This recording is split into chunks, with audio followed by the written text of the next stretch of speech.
Greetings YouTube, welcome back to the Madonna channel. I am Marcus, bringing you another video for Bruce deck profile.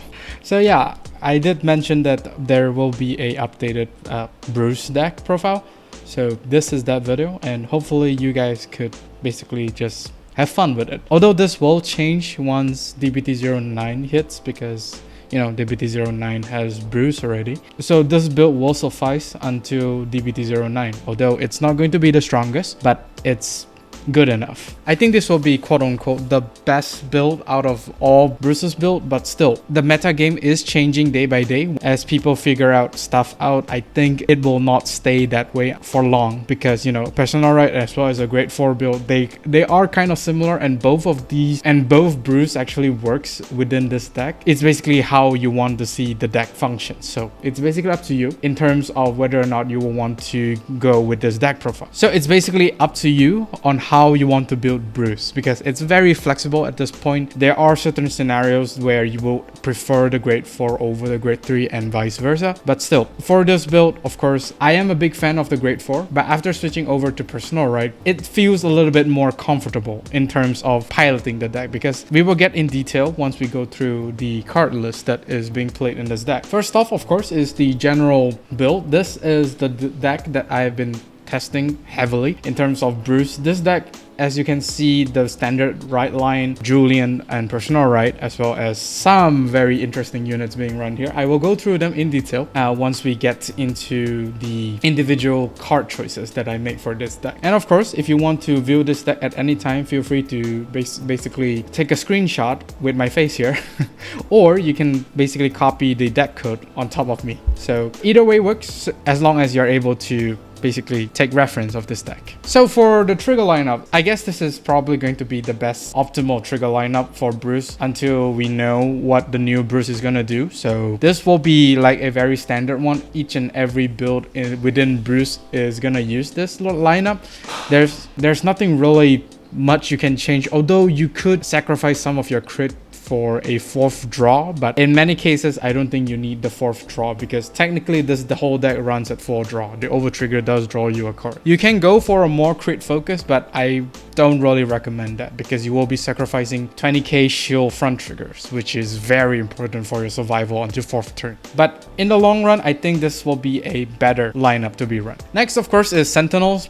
I just want to get this out of the way, because for sure you will want to run the Sentinels. Ideally, you'll want 3 of the normal PG as well as 1 of the Blitz PG. Since this deck is running Persona Right, you should definitely run the Blitz PG, because it is really good. And of course, something to really note here, after testing out like a lot with Elemental Sanctitude, you will always want to use up the Elementaria Sanctitude. Depends on the matchup, that is. You always want to use this card first, only then you start to exhaust your normal PG. Because this card does not activate his own skill if your hand size is less than 1. So it's actually really disruptive in certain scenarios. I don't know how many times I keep forgetting that, oh wait, I need to discard a card, and then I just die to an enemy attack, which I am able to guard if I didn't use them away before Elementaria Sanctitude. Very sad, but hey, it's basically a lesson learned, and you should too. Next, of course, Protobulb Dragon. This card has been here ever since DBT02. I mean, we did see like a dip in terms of usage because of Grade 4 being a thing, and of course, most of you don't really like the Grade 4. I personally, I still do really like the Grade 4, but hey, it's basically just me. But yeah, Protobulb Dragon, he's one of your main combo pieces to be run. You only need 1 on the board to do a lot of damage. You could also recycle some of the cards within your soul. For example, a PG, a OT, as well as maybe a 20k shield from the soul to your hand. It's actually very nice. And not to mention, you could get Persona Right back, which is super disgusting. And not to mention, this card can be discarded, because most of the time you will only need 1 on the field. And it's basically RNG if you want to do more than 6 attacks. So it's basically RNG at that point. But still, you only need at least 1 Protobulb in order to allow the deck to attack for at least 6 times. This card will for sure be in the same column as Julian, which is the new card within DBT06 that is gonna do a lot of damage. This combination was actually Leonard as well as Protobulb Dragon, but since Julian does not need to attack hit, yeah, so Protobulb just got a new best friend. And of course, from the overall deck build that you see just now, you actually saw that there is 2 cards of Diandre. Diandre here can be put into the soul, since you will always want Diandre in the soul for you to call him out to activate his skill. So it's actually a very nice, neat trick here to put Diandre into the soul. And since Protobulb does activate his skill before you activate Julian, this will means that Diandre will be in the soul, which will be very disgusting at that point. This is Protobulb, one of the stapler units ever since DBT02 was released. Next is of course Doggo. Doggo here, I don't think I need to introduce this card. He is such a beast unit. He gives you soul, gives you power. Basically, this is going to be a best target for Julian to be called once Julian activated skill if you have the Doggo in the soul as well as you have open rearguard. The more you attack, the more powerful your attacks is gonna be subsequently. It's actually very disgusting. And not to mention, this unit is a very good unit to be put into the prison, since you know you can just keep on recycling the gear Dober, and basically Seraph Snow will run out of steam trying to guard your attacks. This card is disgusting, and I think she is going to be a stapler card no matter what build you're building for Bruce. And of course, Diabolos, Madonna, Regina. Regina here, I guess, is a favorite unit for a lot of Bruce players out there. I really like this card actually, but her cost is so stupidly heavy. And not only that, you will need to wait until Final Rush, which is the 4th turn, which kind of set this card back a little bit. But this card in this deck primarily is to put Diandre into the soul, because Diandre will want to go to soul anyway. So you just call 2 things out and put Diandre as well as the other card to the soul. Superior call Diandre out. Depending on how many damage you have, Diandre is gonna hit for stupid power. I mean, at least Diandre is gonna get 30k with the Regina power boost if you're at 2 damage. If you're at 4 damage, Diandre himself is gonna hit for 40 by themselves. This is not taking into account personal right as well. It's so stupid. The other thing about this card is that it also helps you kind of pull yourself out from your bricking hand situation, because you know sometimes you do get like a brick hand and then you soul charge most of your key units into the soul. Yeah, this card could help you with that, and does helps you get like pull you out of that situation, which is actually very nice. Even if she is doing a lot for the deck, I don't think you will always want her to be on the field, because she can sometimes be a hindrance to the field, because Marjorie needs to put a rearguard in. So if you put Marjorie as well as the Doggo in the same column and Regina is at behind the Vanguard, yeah, you're gonna have a hard time deciding whether or not you will want to sacrifice Regina in order to activate Marjorie's skills. This card is very hit or miss. Her role primary is to call stuff out and be a booster for the Vanguard, but at the same time it's actually a little bit of a hindrance for the field. But this card, I think it's very decent, and running 2 of Regina, I don't think it's too much to ask. And this card, I think it's more of a final push kind of card. If you're back against the wall and then you just somehow has this unit on your hand, so I think this is like a last ditch effort for you to power your board up and then just go ham with it. DBT09 will change that. And of course, Diabolos Reversal Diandre. Only 2 grade 2s in this deck. This card is basically like your late game powerhouse attacker. I mean, for every 2 card in the damage zone, he's gonna get a 10k. So he is going to be very disgusting in the late game and your late game push, if you manage to call him from the soul, that is. You can combo Regina with this, as mentioned before. This is an instant activation of Diandre. And not to mention, since Diandre does not really lock behind Final Rush, you could actually call him on turn 3 if you have it in your soul. And of course, you can only call from the soul with Julian's skill. Julian isn't really locked behind Final Rush, so it's actually a very deadly combo. Only run a 2-piece. I don't think you will want to run more, because the primary attacker that you will want is basically Julian as well as Marjorie. Diandre here is just like a bonus. If you do have it, you have it. If you don't have it, too bad, move on. That's all. And of course, Upward Acrobat Marjorie. So this card is a stupidly powerful card within Bruce.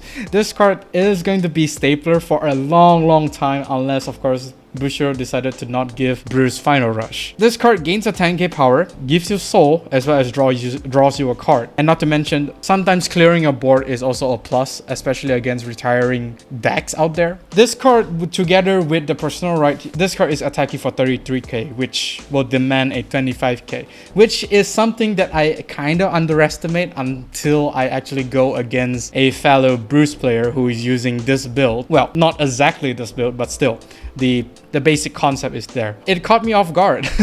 A 25k for a first attack is actually very disgusting, and I am forced to hit until 5th damage, and then I just die after the restand. It is such a stupid card and stupid power, but thanks to the personal right, which the grade 4 does not have. You could actually draw another card if you of course put Marjorie back into the soul with Protobulb, as well as call her back out with Julian. So yeah, this card is very, very stupid. But if you do Superior Call Marjorie again with Julian's skill, you will notice that you're actually burning your deck a little bit too fast and may possibly deck out. Although, yeah, you have a very, very big hand size, but you're basically burning through your deck. And of course, you could actually consider putting Diandre back into the soul, because, you know, Diandre works best in the soul. So yeah, this card, if she is gonna be here like maybe until we don't have Final Rush anymore, which I will be roller mad.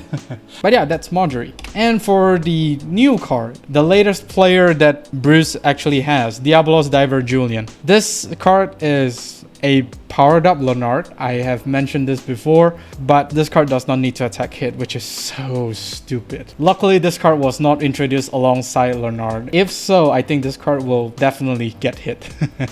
But yeah, the maximum potential that you can get from this card is basically when you are at 4 or more damage, because only then you can soul charge 2 as well as call 2 units from the soul. And of course, it is highly depending on what's in your soul, because you don't tend to have a lot of good unit in the soul, because most of the soul charge is basically RNG. So Marjorie, Diandre, Doggo, as well as Julian and Protobulb are all good choices to call. Depends on what your soul setup is, as well as, you know, some RNG elements to this card. But yeah, this card can be really disgusting and can sometimes be very detrimental, just a little bit. But still, this card not locked behind Final Rush is a massive power up for Bruce, I think.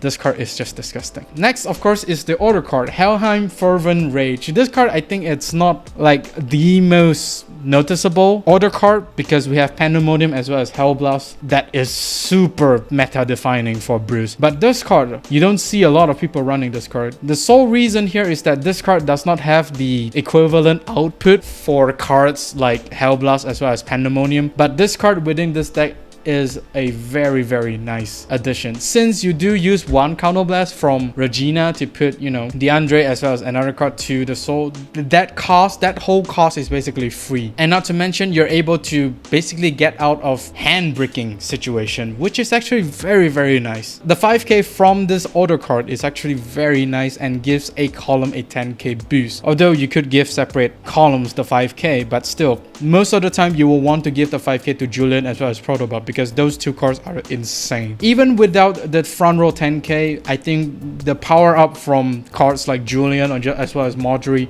more than makes up for this card's lacking of power. But it's not really a big deal. Most of your cards is hitting for like at least 40 or 30. They're just gonna keep increasing the more times you use the Doggo. So it's not really a problem. So why not just run this card? It's a counter charge 1 and draw 2. You do need to discard 1 though.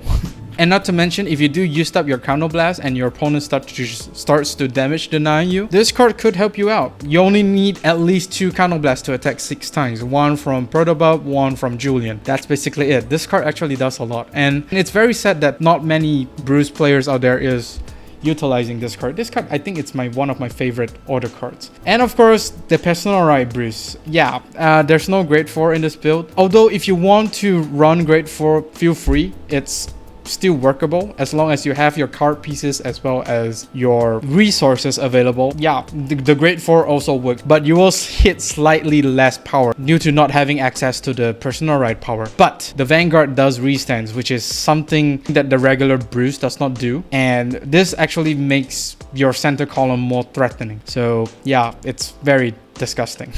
But still, personal right is quite scary too. As compared to the grade 4, this personal right does not really have counterblast deny issue, because the grade 4 causes 1 counterblast. So if you don't have counterblast, the grade 4 does not get to use his skill, whereas the regular Bruce only costs soul blast 5. So even without counterblast, you are still hitting for decent number, because most of your stuff does not really cost you counterblast. For example, Marjorie does not really cost you counterblast and still gains power. Disgusting.